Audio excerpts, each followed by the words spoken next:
Olá, sejam todos bem-vindos. Estou aqui novamente na TV Mais Brasil, a TV da região metropolitana de Jundiaí. Nossa convidada de hoje é a doutora Karen, geriatra da cidade de Jundiaí. Nosso tema de hoje é sobre a importância do médico geriatra. Muito obrigada pela presença, doutora. Eu que agradeço, Miriam. Boa tarde a todos.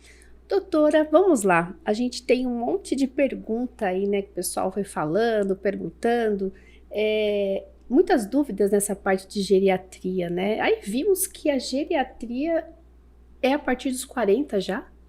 A gente fala que a geriatria ela tem muita importância nesse processo de envelhecimento, de longevidade. A partir do momento que eu quero envelhecer bem, o geriatra merece ser o seu médico aí para esse acompanhamento. Então, aos 40 anos, a gente fala que é um marco, né? Mas obrigatoriamente os nossos atendimentos começam aos 60 anos de idade. E aí não tem erro, precisa realmente de um geriatra. Mas aos 40, nós já começamos a ver alguns hábitos ruins, que a gente vai conversando ao longo dessa entrevista, para a gente já começar a mudar aí a visão do paciente nesse processo de envelhecimento.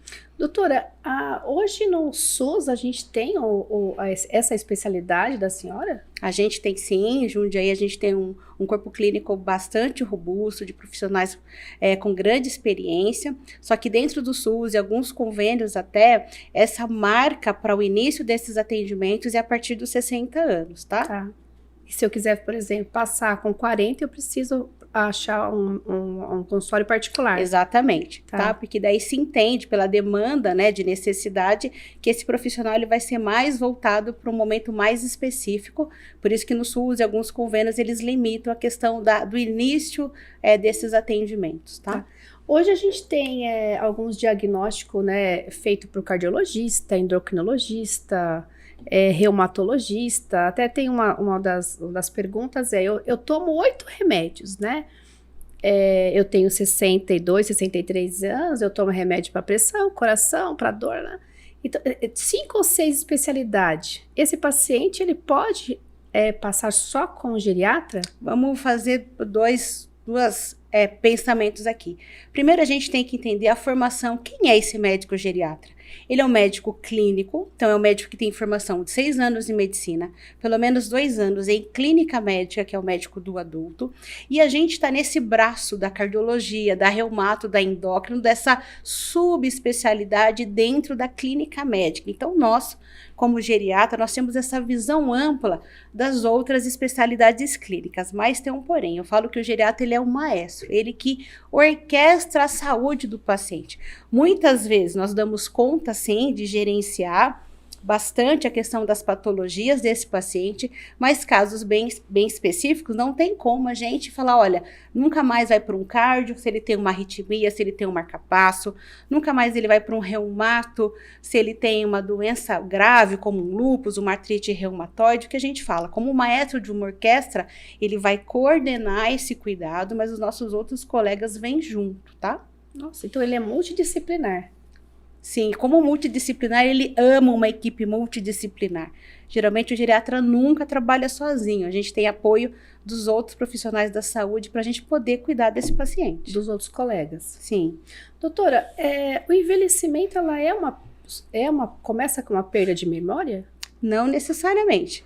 O envelhecimento ele não é homogêneo. Cada um de nós pode ter várias mudanças nesse processo de envelhecimento. O envelhecimento normal, a gente chama dessa senescência, que é a mudança da pele, do cabelo, dos nossos hormônios, né?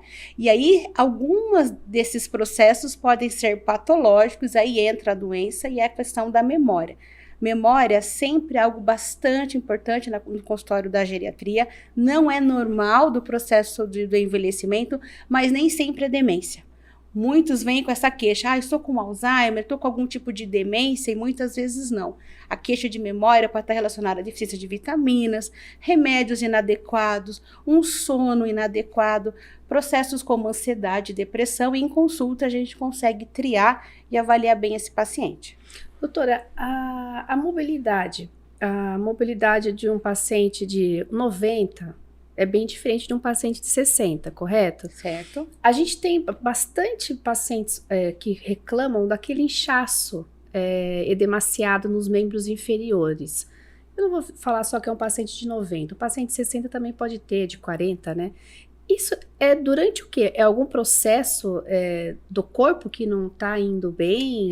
A gente sempre fala que a questão da perda da massa muscular e essa dificuldade de mobilidade, ou seja, primeiro o paciente vai tendo dor no joelho, nos quadris, vai tendo um sobrepeso e ele vai deixando de andar. E essa falta desse andar, desse imobilismo, vai gerando um edema de retenção, tornozelos, pés.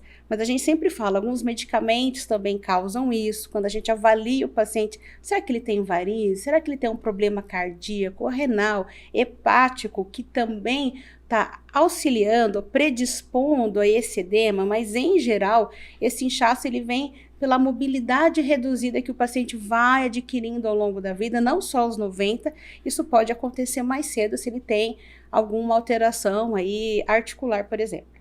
Se tem muito pacientes idosos que não fazem a cartilha de jeito que o médico pede, você precisa tomar esse remédio, você precisa fazer uma caminhada, tem bastante pacientes que não seguem.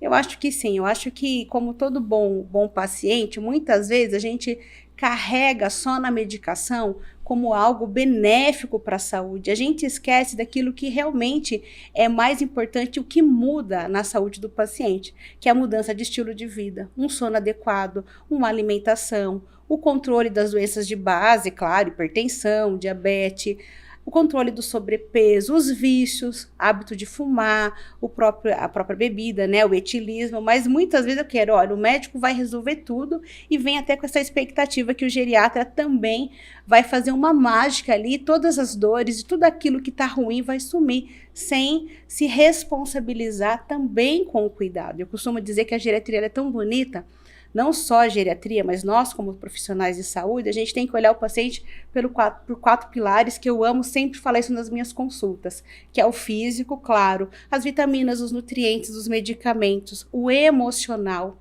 o social, entender qual é a carga que esse paciente recebeu ao longo da vida, onde ele está inserido na sua família, na sociedade, e como a gente ama tratar os processos de finitude, o luto, o cuidado paliativo, as questões espirituais. Então, olhando o paciente nesses 4 pilares, a gente monta um plano de cuidados de como vai ser esse processo de envelhecimento. E a beleza está nisso, ser um processo único, individualizado. 2 pacientes podem ter hipertensão e diabetes, mas eles não são 2 pacientes iguais que vão ser tratados pela geriatria da mesma maneira.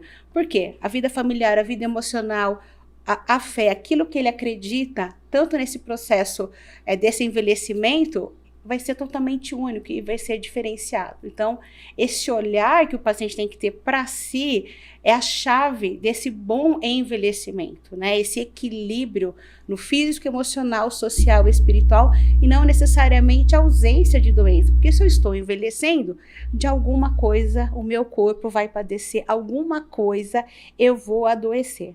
Né? Mas como é que eu minimizo isso, né? Sabendo os riscos, sabendo o histórico de família. Por isso você falou, aos 40 anos, sim.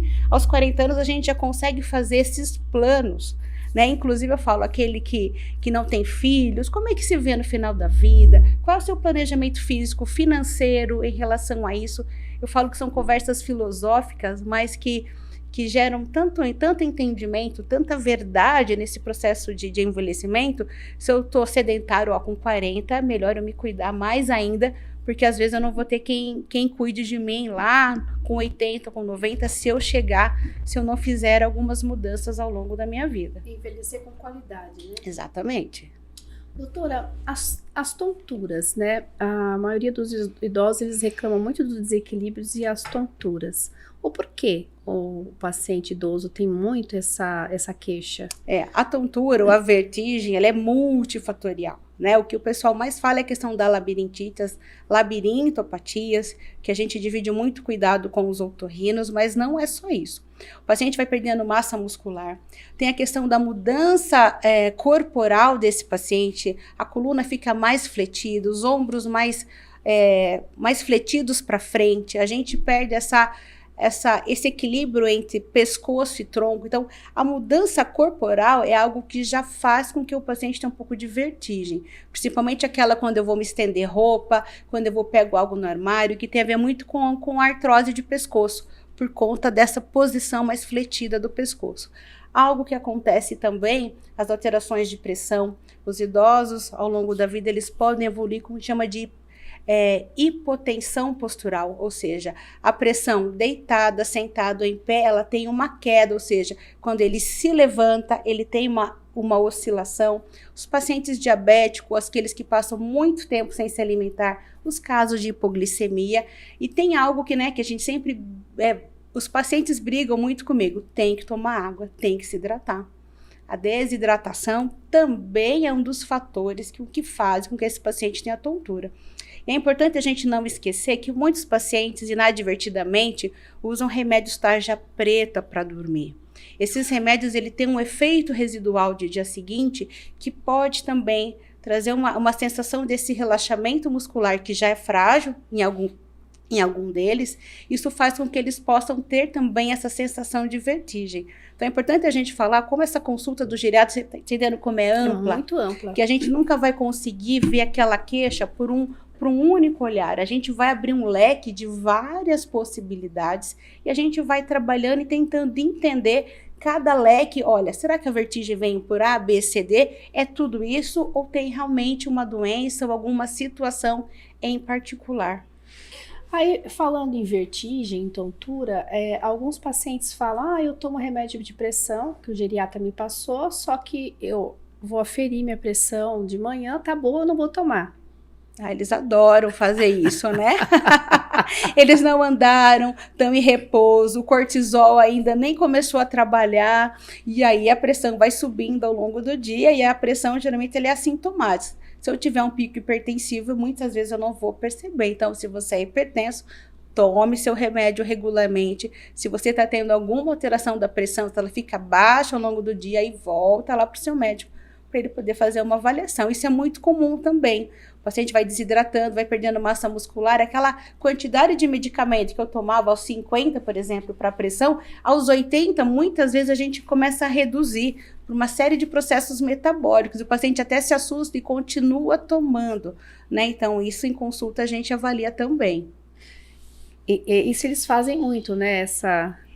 Eu tô bem, não vou tomar. Minha glicose tá boa, eu não vou, né?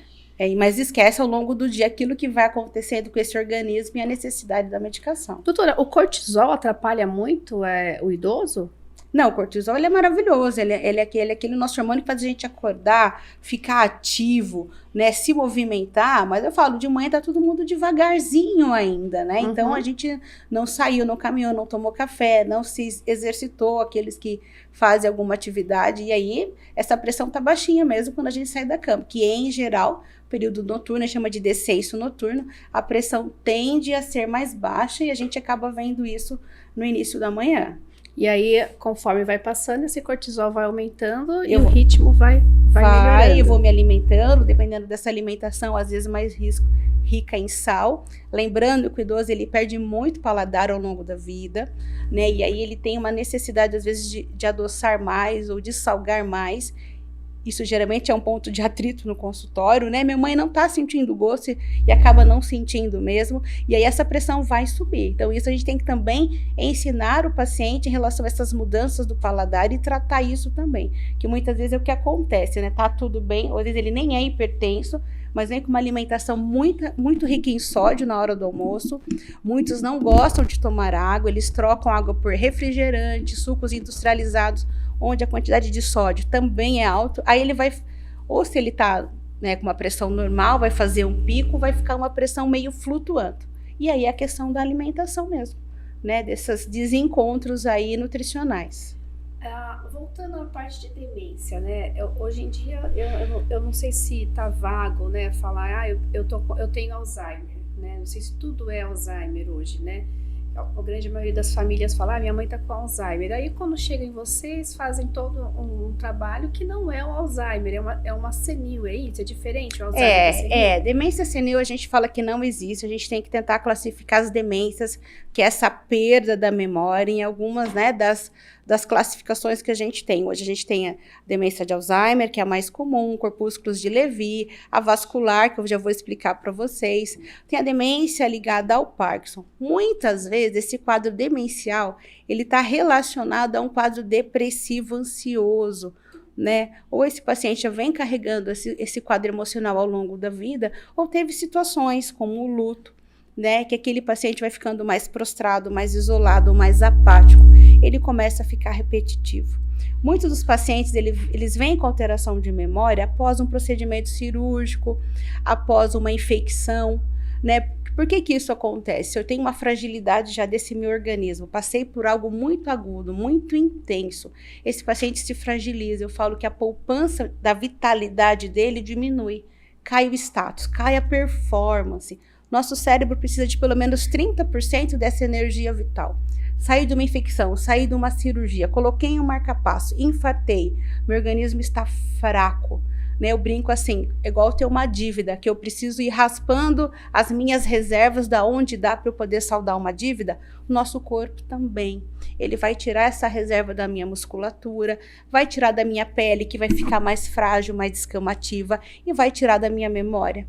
E aí vem dessa fase aguda as famílias bastante preocupadas com isso. Minha mãe está com Alzheimer, mas com os testes a gente vai verificar que não, que é algo muito momentâneo, né? Eu falei da demência vascular porque ela está muito relacionada à hipertensão e o diabetes. Então, aquilo que envelhece meu coração, aquilo que envelhece meu sistema cardiovascular, vai envelhecer o meu cérebro. Então, quando a gente faz o exame de imagem, uma tomografia, uma ressonância, o médico consegue diferenciar a etiologia, o motivo daquele paciente tá esquecido. Eu esqueci de falar, tem mais uma demência, a demência frontotemporal, né? Então, o que a gente fala? Esse cérebro vai atrofiando ao longo do tempo, dependendo da área que esse cérebro ficar mais atrofiado, ele vai ter pode ter um comemorativo de atrapalhar essa memória, mas a gente fala assim, demência senil, se a gente fala demência senil, dá a impressão que esquecer faz parte da idade e não deve ser tratado. Então, isso é uma informação errada. Então, a demência sempre é uma doença, sempre precisa ser investigada. E a alteração de memória pode ser uma demência, mas ela pode também ser causas reversíveis, como deficiência de B12, a própria desidratação, a gente chama da polifarmácia, ou seja, remédios que atrapalham um pouco a minha memória. E, de novo, eu coloco os benzodiazepínicos, os famosos tarja pretas aí nessa coxa de retalhos que a gente está falando, a desidratação, B12, alteração tiroidiana, né? E aí a gente acaba entendendo um pouco, tá, disso. É um assunto bastante polêmico e extenso, mas muito interessante aí que a geriatria gosta muito de cuidar. Você falou das vitaminas, né? Então, se a gente tem uma falta de vitamina, principalmente principalmente a B12, a vitamina E, a gente vai ter algum problema nesse paciente ou qualquer pessoa? Vai, a gente sabe que a vitamina B12 ela tem uma importância assim fundamental para o cérebro, ela que está, né, nessa mielina, vamos dizer, nesses fiozinhos que são os nossos neurônios, ela que faz essa construção, e isso ela é super importante. O idoso naturalmente ele acaba comendo menos carne, ele acaba ingerindo menos peixe, já tem uma atrofia da mucosa gástrica, ou seja, mesmo que ele coma direitinho, a absorção já é diminuída. Há muito na prescrição desses idosos os óis da vida, omeprazol, pantoprazol, esomeprazol, que diminui ainda mais a absorção da B12. E quando a gente vai dosar, o paciente está assim quase que zerado. Isso tem impacto muito grande na vitalidade e também na memória. E muitas vezes isso aparece antes de aparecer uma anemia, porque muitas vezes também é causa de uma anemia, deficiência de B12. Então, falei dos omeprazóis, mas que usa metformina, que é um remédio tão corriqueiro para diabetes, que a gente usa bastante, diminui a absorção também, né? A metformina diminui ferro, magnésio e B12. Então, esses três nutrientes, eles são dosados, faz parte do nosso rol de dosagem disso, né, em todos os nossos pacientes. As vitaminas, né, os diuréticos, né, os pacientes, eles tomam aqueles diuréticos, 5, 6 diuréticos, 5, vamos 4, vai, diurético. Então, a gente elimina vitaminas ali, potássio, cálcio nessa urina. E aí alguns pacientes têm aquela diminuição do potássio, do cálcio. Como que a gente faz? Como que a senhora faz para esses pacientes repor isso de novo? Primeiro a gente tem que avaliar a indicação desses diuréticos, né? Então, pacientes com doenças hepáticas, alguns casos renais mais graves, insuficiência cardíaca, não tem jeito, eles vão precisar desse diurético. A gente evita no paciente dar um diurético isolado, às vezes, para paciente muito frágil, 80, 90 anos, uma hipertensão leve, vai tomar só um diurético para controlar a pressão? A gente acaba não fazendo isso por conta da desidratação. Geralmente eles tomam pouca água, então a gente evita. Mas nos pacientes com indicação, a gente já sabe que a maioria deles, eles perdem potássio. Ou a gente faz dobradinha de 2 diuréticos, onde um diminui, o outro coloca. Em alguns casos, a gente coloca uma reposição de potássio junto, de cloreto de potássio junto. E a gente vai fazendo essa composição, vai olhando, né? E a dieta também é muito importante, né? Nem tudo vem só da medicação. Então, por isso que eu falei, olha, a gente adora uma equipe multidisciplinar. Então, nesse momento, o paciente renal, um paciente com doença de fígado, o que a gente faz? Nutricionista, vem me ajudar. Vamos fazer um balanço, vamos calcular melhor os nutrientes desse paciente. Ele tem uma perda por conta da doença ou por conta da medicação que eu preciso dar, né? O que a gente consegue adquirir isso através da alimentação e a gente vai conversando. E os exames nos ajudam a modular isso. Ficou legal, não ficou. Né, a questão do potássio é cãibra, mas cãibra é só potássio? O paciente fala muito disso, nem sempre. Né, tem a questão da defesa do magnésio, mas também, de novo, eu falo da questão da massa muscular. Você viu como que a geriatria se importa muito com o nosso envelhecimento e com o músculo, não tem jeito.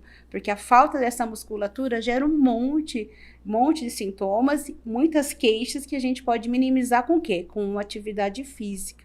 Né? Adequada. Nas faltas de vitaminas, a gente fala muito da B12. E a vitamina D, doutora? Ela é fundamental para a nossa massa óssea. Sempre a gente suplementa junto com cálcio, nos casos de osteopenia, de osteoporose. Eu acho que a gente precisa sempre ensinar o paciente que o sol não é tudo. Lembrar que a vitamina D ela é ativada pelo sol, mas eu preciso ter os nutrientes adequados à minha circulação sanguínea para que quando eu recebo o sol, isso pode ser estimulado e se transforma em vitamina D. Então eu suplemento muito mais do que peço para o paciente ir para o sol. Primeiro, não adianta ficar 6 horas lá. Não. Meu sogro fez isso uma vez. Aí 6 horas no sol. Uma queimadura, uma insolação, uma desidratação, uma pele muito clarinha, um altíssimo risco de câncer de pele. Então, a gente tem que dosar até nas orientações também. Aí a gente faz a reposição da vitamina D. A gente faço bastante. Tá. Doutora, o que significa a geriatria e a gerontologia? A geriatria é uma especialidade médica, como eu falei, ligada à clínica médica.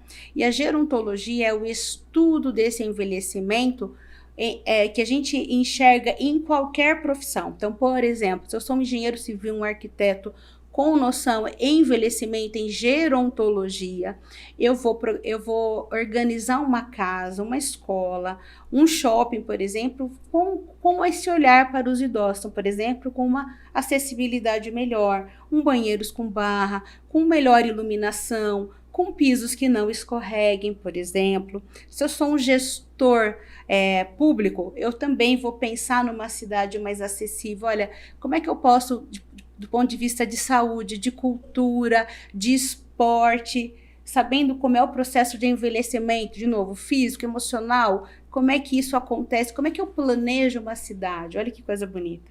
Se eu tenho um plano de saúde, tenho visão em gerontologia, como é que eu vou planejar a minha prevenção em saúde desses idosos? Eu vou promover mais vacinas, por exemplo, que é algo bem importante para a gente conversar. Quais são os check-ups? Quais são os exames que eu, como gestor, preciso programar para aqueles idosos, né? Se eu sou um professor de música, então, como é que eu vou envolver isso que ajuda nessa fixação de memória, a arte, as cores, né? Então, esse olhar mais amplo do processo de envelhecimento, e eu coloco isso em todas as esferas e em todas as profissões. Então, hoje, Todo mundo precisa ter esse olhar, porque o mundo está envelhecendo, o Brasil está envelhecendo. A gente vai chegar de 15% a 20% a 25% da população nos próximos anos. E o que a gente tem feito para isso? Né? Planejando o nosso processo de envelhecimento, mas como sociedade, o que a gente tem feito, né, para a gente incluir os nossos idosos? Ômega 3. Ai, a polêmica do ômega 3, todo mundo ama o ômega 3. O ômega 3, ele é um excelente antioxidante, importantíssimo para o nosso corpo.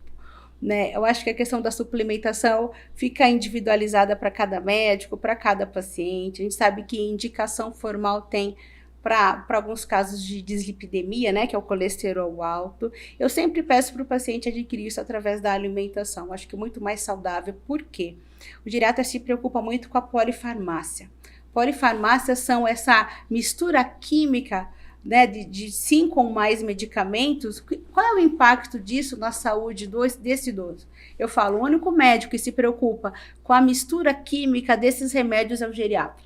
Porque na nossa prescrição lá, nas nossas hipóteses diagnósticas, está lá. Hipertensão, diabetes, osteoporose, artrose de joelho e polifarmácia. Porque ele toma 5 ou mais remédios. Eu falo, será que ele está adquirindo, será que ele está me apresentando algum sintoma, algum sinal desses remédios? Então, assim, até a questão da suplementação, a gente precisa olhar com cautela em alguns casos, por conta da sobrecarga renal, hepática, dessa interação com os medicamentos que ele já toma. Então, o ômega 3 ele é fantástico. Desde que tem indicação, porque a questão da automedicação, mesmo da suplementação, ela é bastante complicada. Né? Eu tenho visto até na parte hospitalar alguns casos de problema renal hepático com a tal da cúrcuma, com ômega. Porque eu falo, não é a suplementação em si, mas eu falo, é a cerejinha do bolo no organismo fragilizado, com outras doenças, com outros remédios e o impacto disso, né? Por isso que eu gosto bastante de individualizar cada caso, né? Doutora, por que o idoso, ao envelhecer, ele perde aquela vontade de comer, né? Eles falam que não sente aquela principalmente por carne, né? Vamos lá, isso é uma queixa muito comum.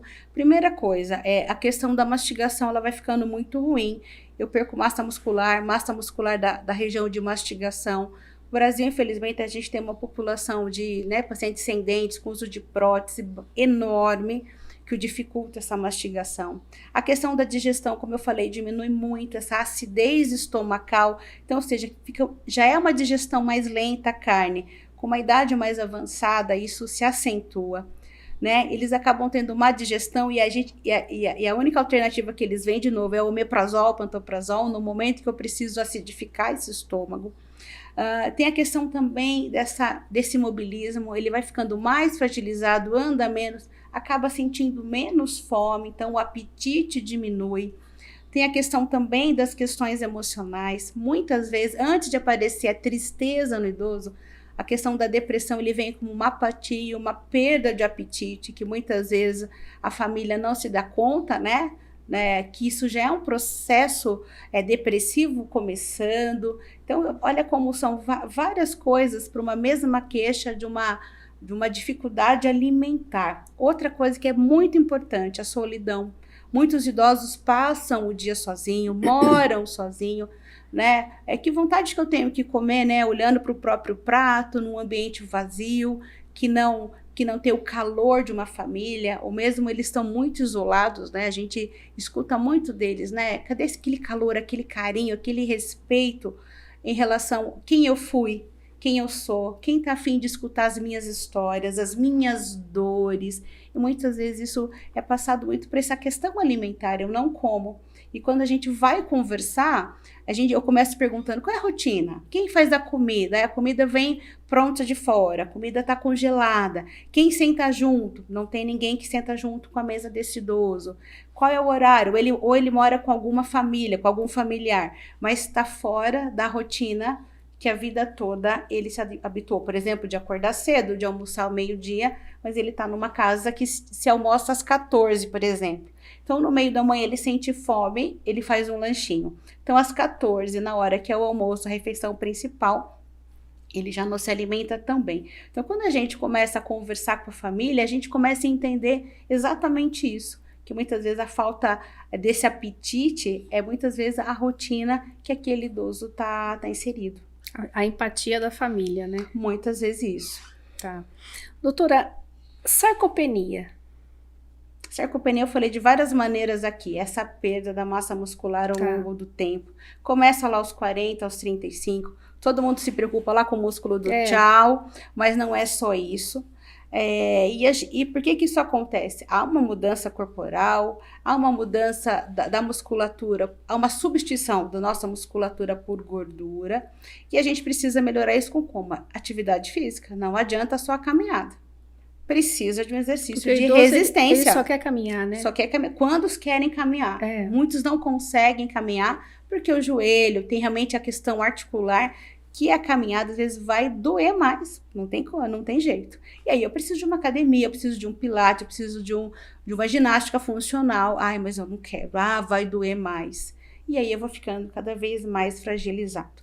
Sarcopenia, a gente tem várias maneiras de avaliar lá no consultório. Medida da panturrilha, quem já foi no geriatra sabe disso. Tem a questão do dinamômetro, onde a gente mede a força. A gente associa a sarcopenia com o levantar e o sentar. A gente tem um score para avaliar isso, né? Faz o paciente andar num trecho pequeno, monitora. São medidas indiretas para a gente ver essa vitalidade, vamos dizer assim, desse músculo e tentar fazer algumas intervenções, algumas orientações. E aí é bem-vinda também a suplementação proteica desse paciente. Né? Aí para a sarcopenia não tem jeito, a gente revê a medicação, orienta uma atividade física, seja ela domiciliar, com um fisioterapeuta, com um educador físico, os que estão mais robustos vão para uma academia, vão para um núcleo que faça uma ginástica e a suplementação vem para a gente poder recuperar essa musculatura. Perfeito. Doutora, essa parte das atividades físicas diárias, a piscina hidro, né? Ela também é interessante para um paciente idoso? Muito, porque a piscina ela tem baixíssimo impacto. Então, o paciente com dor, paciente com sobrepeso, um paciente pós-cirúrgico, ele se beneficia muito dos exercícios dentro da água. Né? Sem falar que geralmente as piscinas são aquecidas, então tem o poder analgésico também da água aquecida. Então, tem que fazer. O problema é medo, muitas vezes, preconceito em relação, né? O que eu vejo muito é isso. Nunca fiz exercício, por que eu vou fazer agora? Não tem essa confiança que o exercício realmente vai ter um impacto na saúde desse idoso. E as vacinas? Vamos falar das vacinas. Eu adoro esse tema de vacinas. Vacinas é um tema muito amplo. A gente tem que entender com esse processo de envelhecimento, a nossa imunidade vai se fragilizando, que chama de imunossenescência, né? Vocês já aprenderam comigo, senescência é aquilo que é o envelhecimento normal. E a nossa imunidade também se fragiliza. E é muito importante que esse idoso esteja com a carteira vacinal toda preenchida. Toda bonitinha. Toda bonitinha. O SUS, ele não engloba todas as vacinas que hoje a gente considera como importante para o idoso. Vamos lá. Covid é pelo SUS, todo ano tem as campanhas, devem ser feitas. Influenza, que é a tal da gripe, precisa ser feita. Febre amarela uma vez na vida. O tétano, que a cada 10 anos o paciente acaba esquecendo até pelo tempo. Precisa ter 3 vacinas contra a hepatite B. Então, essa é aquele rol de vacinas, né, que o SUS acaba nos oferecendo. Mas existem outras.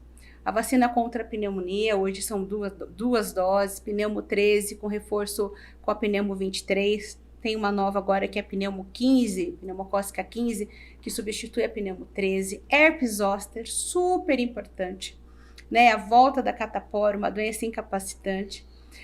Tem agora a vacina do vírus sincicial respiratório. Então, quando a gente fala por que dessas vacinas? Porque as doenças respiratórias é o que mais leva o idoso para uma internação, para uma insuficiência respiratória, é o que vai limitar esse idoso no leito. Muitos vão ficar sequelados, o uso de oxigênio, UTI, aumenta muito a taxa de óbito, né? Então, imagina uma insuficiência respiratória dentro de alguém fragilizado, já hipertenso, já diabético. E o vírus sincicial respiratório, o herpes zoster, são infecções que aumentam o risco da doença cardiovascular.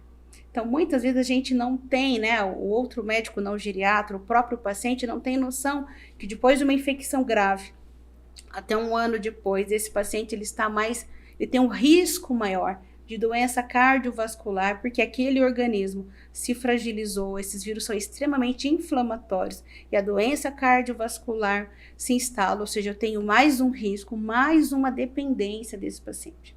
Então, prevenção é tudo, e as vacinas são particulares, são a maioria delas, mas eu falo que não é nem um investimento, é uma saúde, é uma qualidade de vida, né? Que muitas vezes, quando eu tô lá no hospital, eu falo assim, meu médico me avisou, mas eu não sabia que era tão importante, até passar por uma situação tão dramática, tão difícil, se não for o óbito, que é o desfecho pior dessa história toda. Doutora, a herpes zoster é uma baixa imunidade do paciente ou não? O herpes zoster, ela é a volta da catapora, é um vírus, né, o varicela zoster. Então, aquela catapora que a gente teve na infância, mesmo que eu não lembre se eu tive as vesículas, aquelas pintinhas, esse vírus ele fica adormecido no nosso organismo para o resto da vida.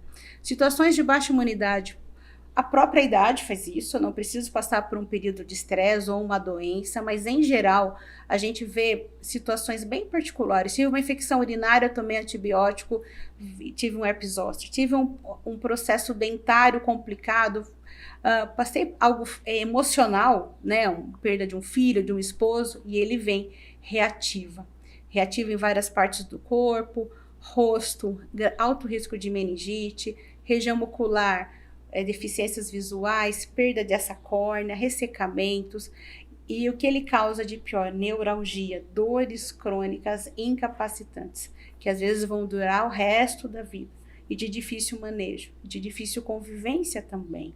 Então, nem sempre a baixa imunidade eu preciso ter algo instalado, porque eu falo que a baixa imunidade ela não é dosada, ela não é vista em exame, ela é sentida, ela é verificada ao longo desse processo de envelhecimento. Então, herpes zoster é uma vacina que todos devem e merecem ter lá no seu calendário vacinal. Hoje são 2 doses, só realmente na rede particular. Vacina da dengue. Vacina da dengue, ela tá chegando aí, né? Eu tô meio desatualizada a ver quem que chegou agora. O SUS tinha liberado só para menores de 14 anos, que são os grupos de risco. Já tô escutando que tá chegando algumas aí para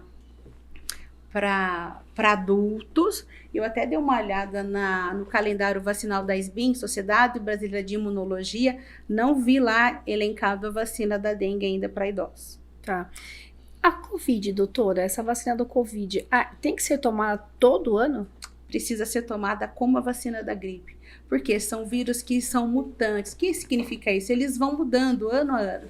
E ele vai adquirindo força. Então, quando eu vacino essa população, eu diminuo essa propagação desse vírus dentro da comunidade. Então, como o vírus da gripe, né? Antigamente falava H1N1, H1N1, HN2, tem várias cepas.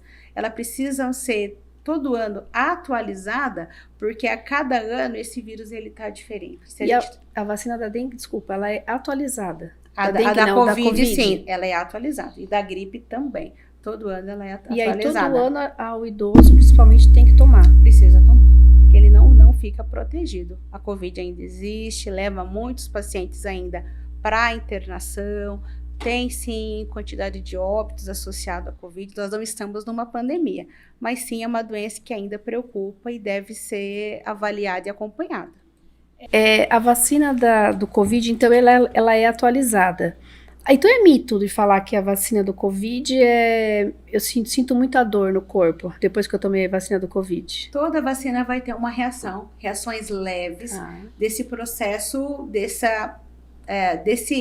bom, tem vários tipos de vacina, vamos dizer, algumas são proteicas, outras não, mas há uma mudança, ela vai ensinar o seu corpo a combater essa doença. Eu vou ter uma dor local, eu vou ter uma sensação de febre, de prostração, mas isso é algo benigno, passa rápido, e não é esse o motivo que vai impedir que eu vá tomando essa vacina ao longo dos anos, né? Igual H1N1. Sim, mesma coisa. A influenza, isso, né? a influenza.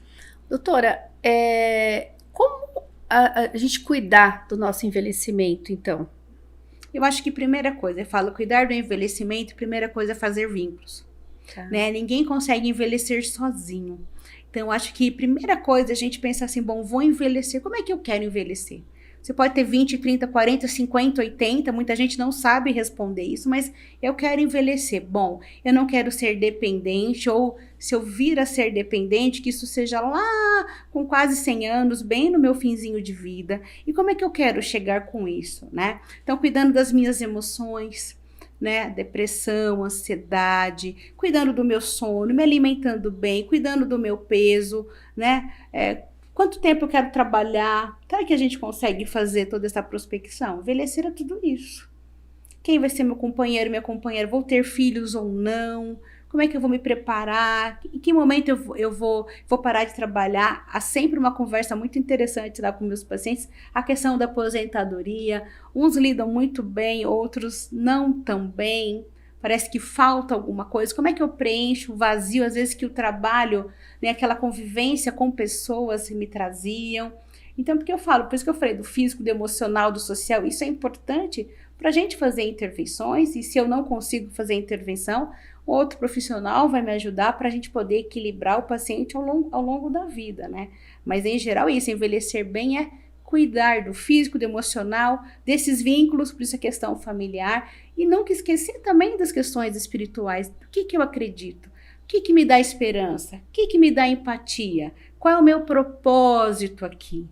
Porque daí fica muito mais fácil. Meu propósito é só trabalhar? Se esse trabalho saiu por uma aposentadoria ou por uma doença, qual é o meu propósito aqui?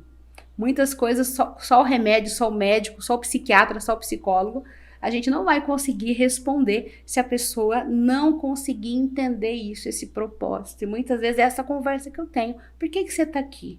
O que você quer fazer? O que é viver para você? O que é envelhecer?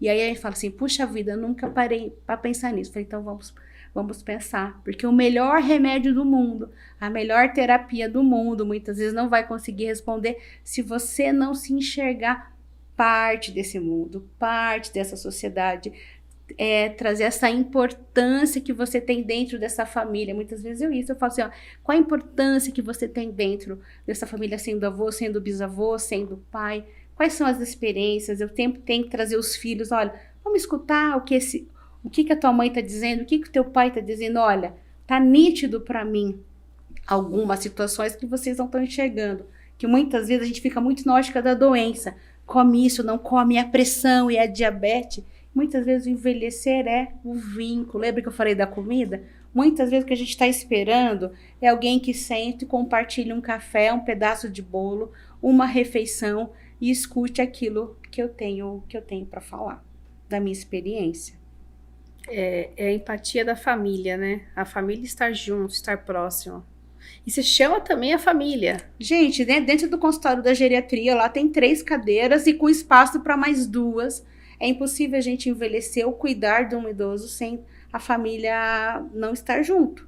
Então, a família faz parte. Eu sou daquela médica que faz videochamada com os filhos, muitas vezes, até para ensiná-los, para tirar as expectativas em relação de algumas coisas, né? Para a gente uniformizar esse cuidado e essa visão que a gente precisa ter daquele indivíduo, né? Muitas vezes, essa família também está adoecida, porque aquela situação que eles estão vivendo, principalmente no Alzheimer, numa demência, é muito desafiador a gente cuidar com um paciente agitado, um paciente com dependência.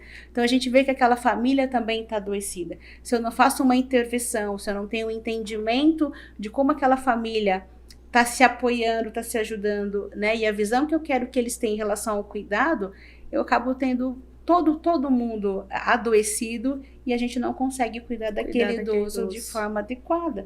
Então, muitas vezes é um momento de conversa, de alinhamento de rotinas, muitas vezes, assim. Muitas vezes a gente entra quase ajudando a fazer planilha, às vezes. Como vai ser a divisão de tarefas, vamos aliviar, tirando culpa dos filhos, que muitas vezes eles precisam se afastar daquele idoso com maior dependência, que eles precisam se cuidar. Muitas vezes a questão de colocar um idoso numa instituição de longa permanência, né? Nessas casas de repouso, vem minha, olha, tá na hora, você tá muito cansada. Agora é o momento que o amor, o carinho é com você, mas o tete a tete, o pesado, vai precisar ser dividido com uma equipe, não tem jeito.